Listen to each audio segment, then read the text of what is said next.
নমস্কার বন্ধুরা, তোমাদের সকলকে সুবর্ণাস কিচেন চ্যানেলে স্বাগত জানাই।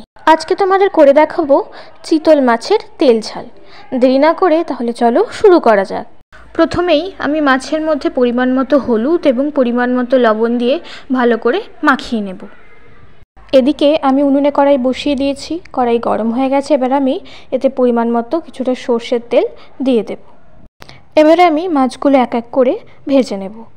ভাজা হয়ে গেছে। এবার আমি ওই তেলেই সামান্য পরিমাণ জিরে এবং একটি শুকনো লঙ্কা ও তেজপাতা ছিঁড়ে এখানে দিয়ে দেব। এবার কিছুক্ষণ এগুলো নাড়াচাড়া করতে থাকবো। এবার আমি একটি পেঁয়াজ, সামান্য পরিমাণ জিরে, কিছুটা আদা এবং কয়েকটি শুকনো লঙ্কা বেটে নেব। এখন বেটে রাখা মশলাটা আমি কড়াইয়ে দিয়ে দেব।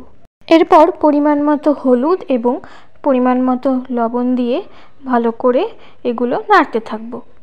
মশলাটি ভালো মতো ভাজা হয়ে গেলে তাতে আমি পরিমাণ মতো জল দিয়ে দেব। ঝোল ফুটে এলে আমি মাছগুলো এক এক করে ঝোলের মধ্যে দিয়ে দেব।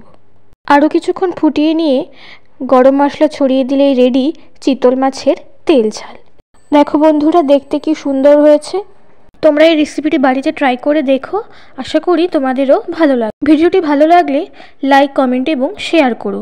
তোমরা যদি এই চ্যানেলে নতুন হয়ে থাকো তাহলে অবশ্যই চ্যানেলটিকে সাবস্ক্রাইব করো এবং পাশে থাকা বেল আইকনটি প্রেস করে রেখো, যাতে আমি যখনই কোনো নতুন ভিডিও শেয়ার করব তার নোটিফিকেশন সবার আগে তোমাদের কাছে পৌঁছে যায়। সবাই ভালো থেকো, দেখা হবে পরবর্তী কোনো ভিডিও।